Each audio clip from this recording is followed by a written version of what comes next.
জামাতের সাথে মিলিয়ে দেশ রক্ষা করার চাইতে বিএনপির সাথে মিলিয়ে তো দেশ রক্ষার চাইতে আরো ভালো। নিকৃষ্ট তো বিএনপি থেকে তো আপনি জামাতকে নিকৃষ্ট বলবেন। জামাত একটা মতবাদকে লালন করে, এই মতবাদকে তারা প্রতিষ্ঠিত করতে চায়। তো আপনি বিসমিল্লাহ তো ইসলাম বিরোধী হয়ে গেলেন। আপনি ইসলাম কি করেন?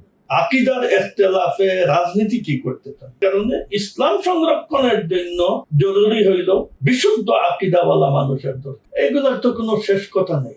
এখানে নতুন আরো সংগঠন হয়েছে, ছাত্রদের সংগঠন হয়েছে।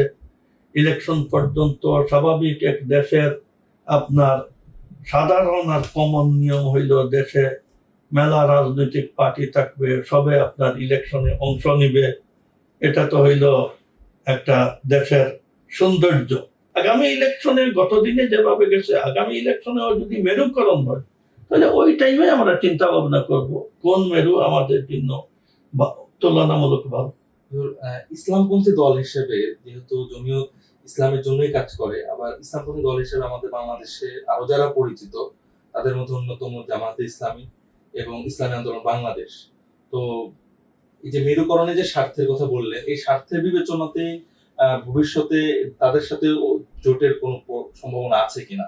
ইসলামী আন্দোলনের সাথে সিট ভাগাভাগির ইলেকশনে আমাদেরও লস নাই, ওনাদেরও লস নাই।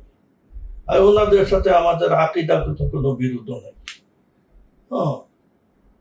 যার কারণে ওনাদের সাথে যদি কোনো জোটের প্রয়োজন পড়ে তাহলে সিট ভাগাভাগির জোটের মধ্যে আমাদের ওনাদের সাথে মিশতে কোনো বাধা নাই, যদি আমাদের ওই সময় মজলিসে আমেলায় সিদ্ধান্ত নেয়। আমাদের একক সিদ্ধান্তে চলে না। আমাদের পার্টি কোনো পরিবার কেন্দ্রিক না, কোনো নেতা কেন্দ্রিক না। আমরা যা করি সবাই মশওয়ারা করে করি।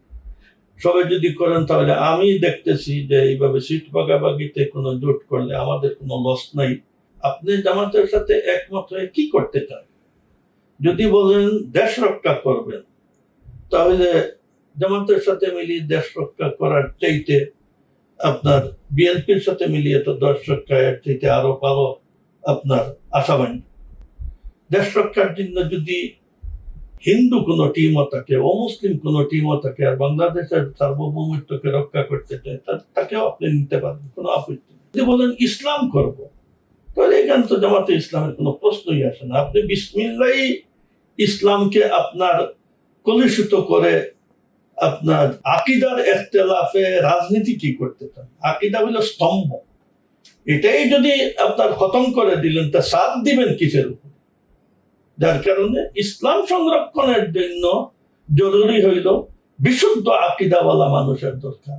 আপনি কোনো রাষ্ট্রীয় ক্ষমতার আগেই যখন বিসমিল্লাহর মধ্যে আপনি আকাইদি গলতি আর আপনার ভুলগুলাকে স্বীকার করে নিলেন, তো আপনি বিসমিল্লাহ তো ইসলাম বিরোধী হয়ে গেলেন। আপনি ইসলাম কি করেন?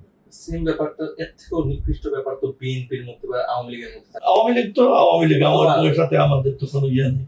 কিন্তু বিএনপি কোনো বলতেছেন নিকৃষ্ট না, নিকৃষ্ট কেমনে? নিকৃষ্ট তো বিএনপি থেকে তো আপনি জামাতকে নিকৃষ্ট বলবেন। জামাত একটা মতবাদকে লালন করে, এই মতবাদকে তারা প্রতিষ্ঠিত করতে চায়। আর বিএনপি যারা, এরা আওয়ামুন নাস মানুষের মতো একটা জেনারেল শিক্ষিত কতজন মিলিয়ে একটা সংগঠন হয়েছে। এরা এই দেশকে ইয়ে করতে, এরা কিন্তু জিয়াউর রহমানের তো কোনো মতবাদ নাই, খালেদা জিয়ার তো কোনো মতবাদ নাই, এই মতবাদের উপরে কোনো রুল নাই, এই মতবাদের উপরে কোনো বই পুস্তক নাই। ওনারা তো সাধারণ এই দেশীয় একটা পার্টি।